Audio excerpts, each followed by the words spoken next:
probably thinking I'm back from the woodworking store, and ordinarily you'd be right. Today I just wanted a cup of coffee.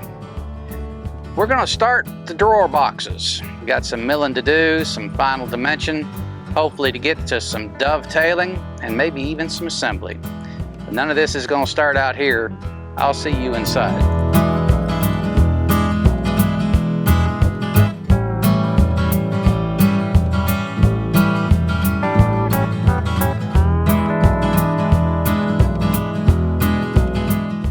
I'm Roby Price, and welcome to my garage workshop.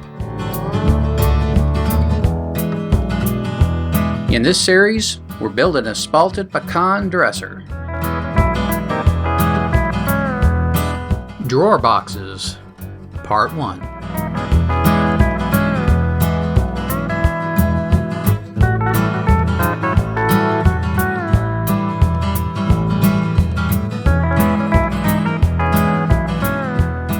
I've been pulling boards from the back of the garage, and I'm looking at these, thinking about how this is going to go together. And I've got quite a variety of wood here. I've got some pink, I've got some white and some pink, I've got white, brown, both types. I've even got a little ambrosia right here. This is a sweet little board. We'll save this for something else. And I'm trying to think about how I'm going to put this together. And on this particular aspect, I'm not as interested in wide plank. Primarily because you don't look that much at the inside of the drawer boxes. And having a full width board is not as prestigious. And there's another reason. If you look at this guy over here and take a look at him, this is cupped. And I don't know, as wide as this board is, if I put that through the jointer and then the planer so many times, I may not even come up with a 1/2 inch to get a flat face and then a parallel face over the course of the board. So it's just not worth it from a material standpoint. So what I'm going to do is I'm going to cut these to the widest length, which is the 42 inches across the front. That's the critical length I've got. I'm going to limit my width to about 4 or 5 inches, and that's because these things are cupped, and the cup won't, in that width, won't have nearly the impact. After I get everything cut roughly to width, then I will start worrying about marrying up the boards, and I'll do it with boards like these. I won't set this one up like this. We'll work on it like this. There's a lot you can do to make it look a little more natural so that it actually makes sense.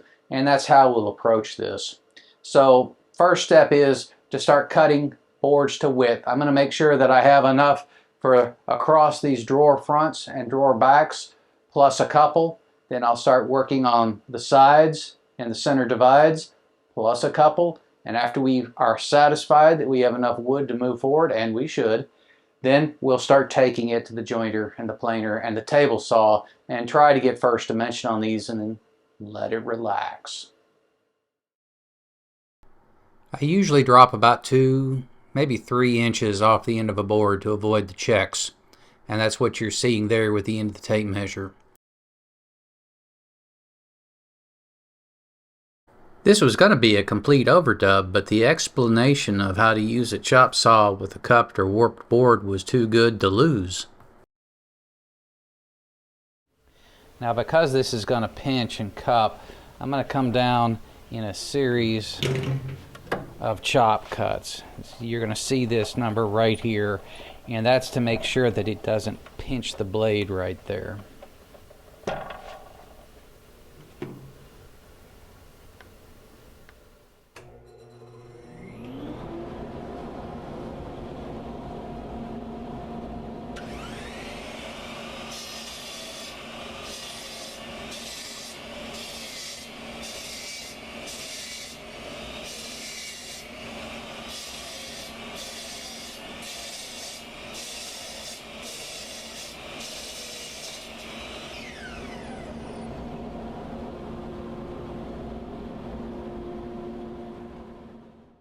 This gives you a good idea how warped these boards really are. I just wanted you to see the warping across the face of the board and what we're dealing with. But keep in mind, this is not atypical. You'll see this in really wide boards. We're making a pretty aggressive cut here. I want to have a real straight edge to ride against the fence. That just makes for a safer rip. Additionally, I don't have to be square. As long as it's straight, it'll ride against the fence just fine. So we'll make this aggressive cut, do it once, and then get on with it. Well, that's not pretty, and they all are pretty much this way. I'm trying to position the board at the sweet spot to get the cleanest cut possible.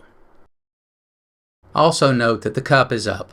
This is much safer than cutting a board with the cup down. If the cup is down, you stand a much higher chance of pinching the blade higher on the blade, and that can throw it back at you. So use your riving knife, put in your safety equipment, make the cut as cleanly and safely as possible. Well, I've got most of my pieces cut, and I've got enough of them cut that I need to start labeling them up and placing them and figuring out what boards go with what. I've got a lot of situations like this one right here. This is a no-brainer. It's the same board, so naturally these will match up and mate up without any trouble. I've got other situations like this one here where the other one of this one didn't work out very well, and this is an option, but this is probably a better option, but I don't know until I've taken off a bit of this material and gotten a face that I can see. So that's what we're going to do. We're going to go over to the joiner and start to skim off some of this material. This isn't first dimension. This is taking off enough material that we can discover what we've got with regards to grains and helping us match. So a lot of time spent at the joiner. I've got a lot of surplus wood here. I've cut almost all of it up with the anticipation that I have a lot of boards here that won't pass muster. Some of them are too warped. I won't even be able to get a 1/2 inch straight board out of some of these. And that's the difficulty with dealing with long stock. So it's just going to take a little while. We'll see where we go with it, but we won't know until we start skimming off some of these surfaces.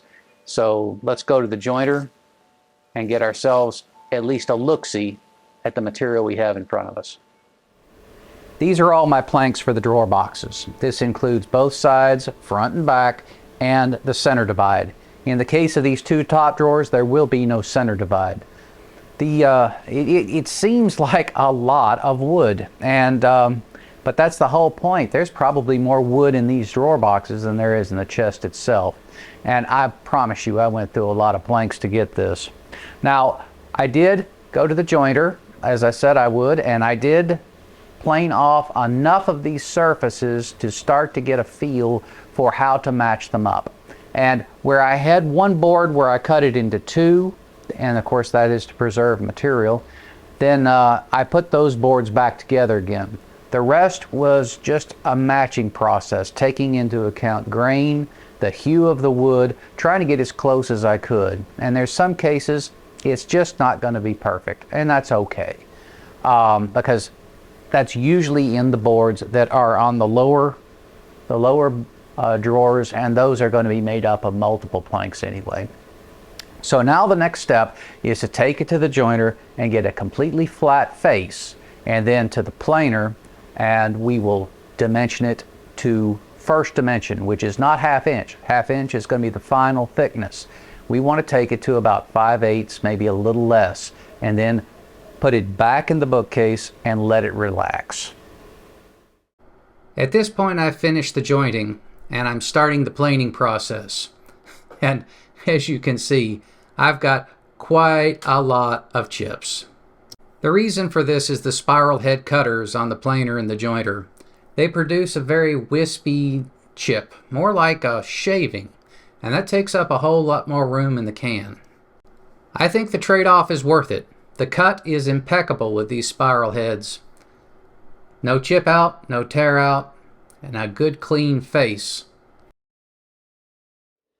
Well, I've got all this whittled down to about a little less than 5/8. I'm a little shy of where I wanted to be, but I think that's going to be okay.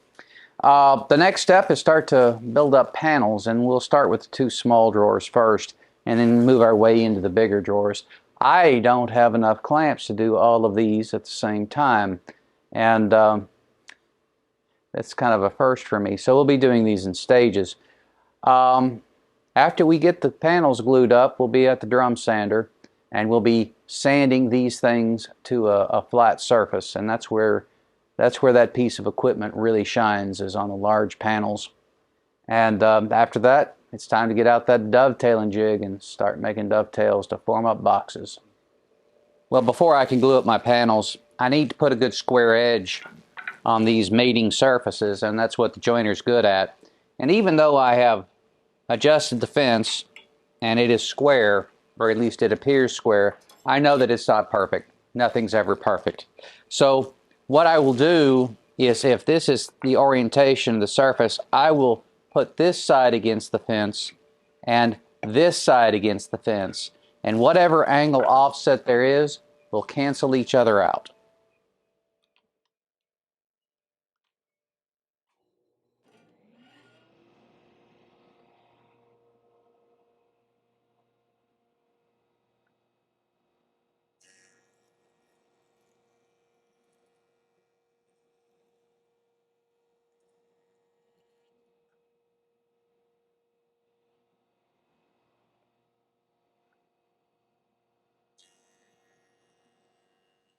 Well, this is not a particularly complex glue up. The only thing that really is something to pay attention to is to make sure that you get the grain to match. I took a good bit of trouble to select boards that looked the same and boards that were cut from the same piece, and make sure that we preserve that aspect. So again, whereas they're not single boards, they have that look. A single bead of glue, and we're using Titebond 3. We don't need the open time that hide glue gives us. And just take it and give it a little bit of a spread. It would have spread naturally on its own. I'm not too worried about it.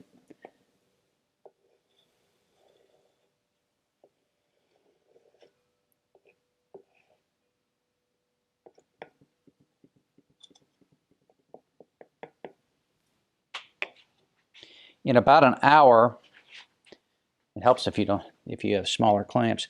In about an hour, we'll come back, and then we will scrape the excess glue off these pieces when it's still hard but semi-soft. That's the best time.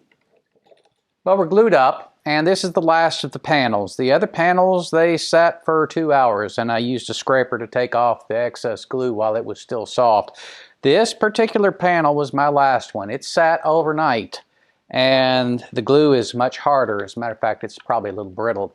So I'm going to be quite careful when I take off the excess glue with my scraper. Now you might ask, why are you taking off the glue? Well, when I put them through the drum sander, this glue gums up the belts, and then it melts it in the process and spreads it over the wood, and it's taxing, and it just takes longer to clean up. So what I like to do, take off my clamps. Top section here, I will scrape in the clamps. Then I'll take it out of the clamps and scrape the backside once it's clamped to the table. This is the stock for the drawers, and I got it out here ready to stage. I've got this side that hasn't been sanded over here. We'll make a pass and slowly move it piece by piece over to the other side over here. That way we can keep track of it. I've also got some spare boards, and I will be sanding these down with these. I want them the same thickness. I'll use these to help set up the dovetailing machine and use it for any other bits and bobs that are needed.